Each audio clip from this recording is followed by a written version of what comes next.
বছর 70-এর ভদ্রলোকটি আমার মতোই কলকাতা থেকে ভুবনেশ্বর যাচ্ছেন। পরনে পায়জামা পাঞ্জাবি, তার উপর জহর কোট চাপানো। কম্বলটাকে পায়ের উপর জড়িয়ে বাবু হয়ে বসে এক মনে মোবাইলে টাইপ করে চলেছেন। মাঝে মাঝে ফিকফিক করে হাসছেন। বেশ কয়েকবার আমার দিকে তাকিয়ে কি যেন দেখলেন, আবার মোবাইলে মনোনিবেশ করলেন। কেন জানি না, সেদিন সেকেন্ড এসির ওই কামরাটি বেশ ফাঁকাই ছিল। ঠান্ডাটা একটু বেশিই লাগছিল। রাত তখন 11টা হবে। বাকিরা সবাই মোটামুটি ঘুমের দেশে পাড়ি দিয়েছে বা দেবে দেবে করছে। রাত 1টার আগে আমার আবার ঘুম আসবে না, তাই আমি চাদরটাকে সারা গায়ে জড়িয়ে মোবাইলটাকে নাড়াচাড়া করছিলাম। ভদ্রলোকটি চোখ থেকে হাই পাওয়ারের চশমাটা খুলে আমার দিকে তাকিয়ে জিজ্ঞাসা করলেন, কি ঠান্ডা লাগছে মাই সান? ভদ্রলোকটিকে দেখে আমার শিক্ষক বা প্রফেসর মনে হচ্ছিল। বেশ একটা পার্সোনালিটি তার সারা শরীরে ভাষায় প্রকাশ পাচ্ছিল। তার উপর ওনার মুখে মাই সান কথাটি শুনে আমি একটু নড়ে চড়ে বসলাম। বললাম, তা একটু লাগছে।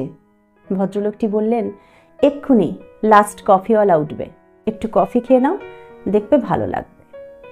ঠিক তাই, দুজনেই কফি নিয়ে বসলাম। একে একে ধেয়ে এলো অতি পরিচিত কিছু প্রশ্ন। কোথায় থাকো, কি করা হয়, সন্তান কটি, তারা কিসে পড়ে। কথায় কথায় ভদ্রলোকটি বললেন উনি ক্যালকাটা ইউনিভার্সিটির বাংলার প্রফেসর ছিলেন। কিছুক্ষণ দুজনেই চুপ। তারপর ভদ্রলোকটি শান্ত গলায় জিজ্ঞাসা করলেন, কেমন লাগছে জীবনের স্বাদ? বাড়িতে সময় দেওয়া হয়? আমি কি বলবো তা ঠিক গুছিয়ে উঠতে পারছিলাম না। ভদ্রলোকটি আমাকে একটু আশ্বস্ত করে বললেন, আমি জানতে চাইছি জীবনটাকে মিষ্টি লাগছে না তেতো? আমি হাসতে হাসতে বললাম, টক ঝাল মিষ্টি। সকালে 9টায় অফিস বেরোই, তারপর ফিরতে ফিরতে সেই রাত 8টা। বাকি সময়টুকু হয় আমার সাথে বইয়ের ঝামেলা, নয়তো মেয়ের সাথে মেয়ের মায়ের। সকালে ঘুম থেকে দেরি করে কেন ওঠা থেকে শুরু, হোমওয়ার্ক কেন হয়নি, খাবার কেন থালায় পড়ে, স্কুলের ব্যাগ কেন গোছাওনি, খাটের চাদর কেন লণ্ডভণ্ড, বইগুলো ঠিক জায়গায় নেই কেন, পা না ধুয়ে কেন খাটে উঠেছ, কত টিভি দেখবে, একটা না একটা বিষয় নিয়ে লেগেই আছে। মাঝে মাঝে অতিষ্ঠ হয়ে মেজাজ যায় হারিয়ে। ভদ্রলোকটি ছোট্ট একটি দীর্ঘশ্বাস ফেলে কম্বলটি বুকের উপর তুলে বলল, এটাই তো জীবনের সবচেয়ে সুন্দর সময়, এটাকে অবহেলা করো না। টক ঝাল মিষ্টির এই অতুলনীয় স্বাদটাকে কবজি ডুবিয়ে চেটে পুটে খাও, একেবারে হাতের নখ থেকে কুনোই পর্যন্ত।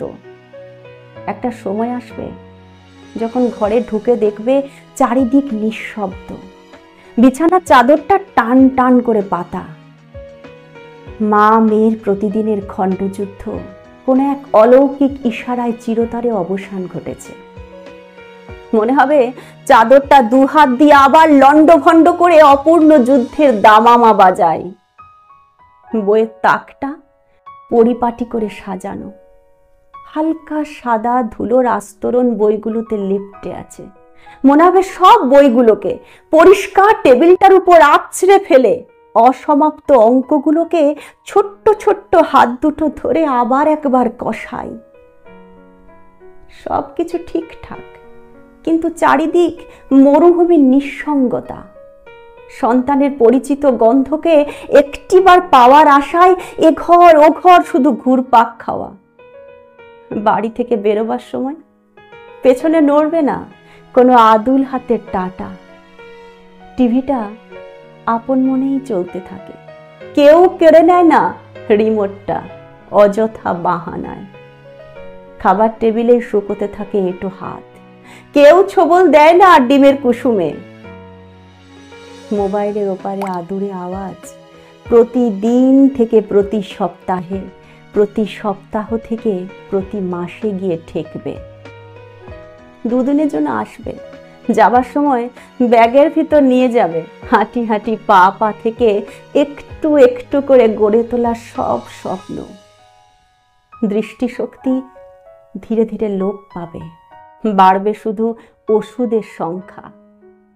অনিদ্রায় চোখ দুটো হয়ে উঠবে আরো নিশাচর।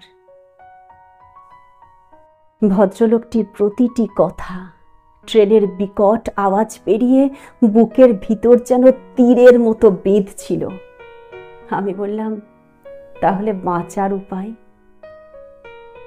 ভদ্রলোকটি একটু ধরা গলায় বললেন, শীতের ঝরা পাতার মতো যদি ঝরে পড়ো তবে কেউ ফিরেও তাকাবে না। উপরে সবুজ পাতার দিকে তাকিয়ে থাকতে থাকতে অচিরে বিলীন হবে মাটির বুকে। সবুজ পাতার মতো ফুটে উঠতে হবে ওই জীর্ণ বটবৃক্ষে। পুরনো বন্ধুদের সান্নিধ্যের আগুনে মনটাকে সেঁকতে হবে, ঠিক যেমন কনকনে শীতের রাতে কাঁপতে কাঁপতে এক টুকরো আগুনকে ঘিরে ধরে একটু ভালো লাগার উষ্ণতা সারা শরীরে মাখতে ইচ্ছে করে। একমাত্র বন্ধুই পারে তোমার ক্ষয়ে যাওয়া জীবনে অফুরন্ত হাসির ফোয়ারার প্রলেপ লাগাতে। তাই তো আমি সময় অসময় চোখ রাখি ওই মোবাইলের ছোট্ট জানালায়। তাতে ভেসে ওঠা পুরনো বন্ধুর এক একটা শব্দ, সবুজ পাতার ফাঁক দিয়ে ঠিকরে বেরিয়ে আসা এক একটি সূর্যরশ্মি। সযত্নে আগলে রেখো পুরনো বন্ধুত্বকে। আজকের প্রতিদিনের কর্মযুদ্ধে হারিয়ে ফেলো না তাদের বন্ধুত্বের হাতছানি। আমি আজ যাচ্ছি আমার বন্ধুদের মিলন সমারোহে। 3 মাস অন্তর অন্তর আমরা মিট করি দেশের বিভিন্ন প্রান্তে। গান বাজনা হাসির কোলাহলে ডুবে থাকি 2 দিন। খুঁজে পাই বেঁচে থাকার অক্সিজেন। পরদিন ভোরবেলায় যখন ভুবনেশ্বর স্টেশনে নামলাম, দেখলাম গোটা 15-70 বছরের যুবক ভদ্রলোকটিকে ঘিরে ধরেছে।